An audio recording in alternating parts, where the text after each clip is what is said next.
Hello, Dr. Riley. Hello, class. This is my week 4 video. First of all, question is three things I learned. What did I learn? For myself, I think learning is more than just reading about something and knowing it and knowing when to answer for it as an exam answer. I don't think that's quite learning yet. I think it's close to learning, but not yet. I believe learning is when you live it, you feel it, you sense it, you are present with that very subject and that very topic. The things I learned in this class occurred when I was in the process of completing discussion assignments. In week 1, the question was, please review one or two of your favorite companies and find out what their vision and mission statements are, and discuss how they are related to what you learned this week and what you would change, if any, to improve them. For that assignment, I placed myself in my former CEO's shoes. I imagined the type of commitment it would take to be able to write this mantra that was going to identify my company if it was mine, and how is that going to be a beacon for my company culture. That exercise for me was very involved and committed.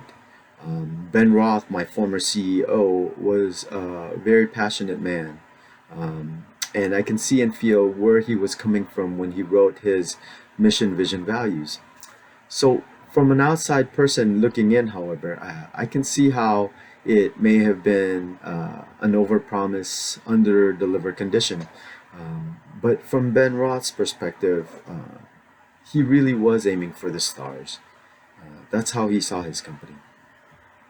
Discussion 2.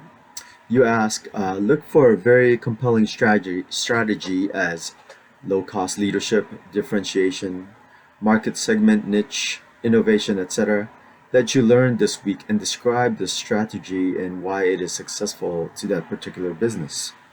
It could be one of your favorite companies or one that you admire.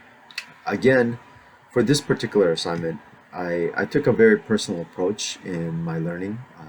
I didn't spend too much time researching other companies because I had the best information, my own professional experience working for Ross Staffing. Personally, I feel very blessed to have worked for them. I started out as a finance professional. I was working as a senior staff accountant as well as a financial analyst. Then I took a risk later on in my career there, and took a lateral move within the company by working in sales as a business manager.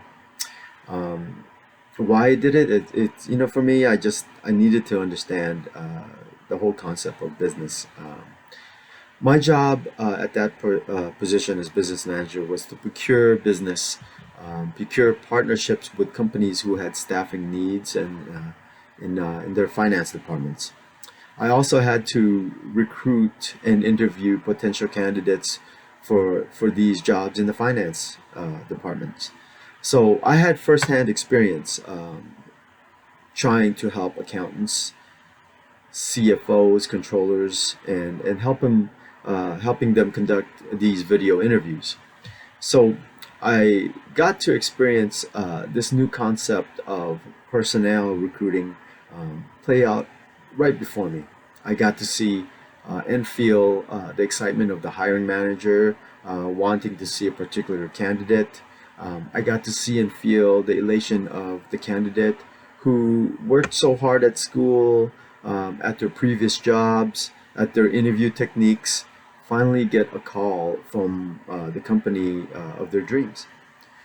I couldn't learn this from behind a desk, so I needed to be involved and be really present at that process. So to be able to articulate that in your discussion assignments, I think for me, it was very cathartic. Discussion 3, you asked, analyze the value chain analysis of your favorite company and describe the strengths, and how they achieve economies of scale in their industry. The company I chose again was one that I had worked for. It was IKEA. That place for me was operated like a machine. It was it was just amazing how they're incredibly in sync. The warehouse of flat box inventory. It was truly amazing how they moved items in and out of there. The itemization that arrived from overseas already came in boxes that were tagged. The SKU numbers were already there. With the occasional hiccup, everything was pretty much in sync. There was a great deal of teamwork involved, obviously, in communication to make the process flow smoothly. So I think for me, having had this book of experience, to be able to synonymously incorporate them with the things I'm learning in this class, I think for me is invaluable. Um, in hindsight, I didn't really understand at the time uh, the importance of being present. I had no reference point. Um, but now that I go back, I can see where things were happening, and I look back now and I put it, I incorporate it to the theories and the philosophies involved. It makes complete sense. So, thank you very much, Dr. Willie. I appreciate you, and have a wonderful week.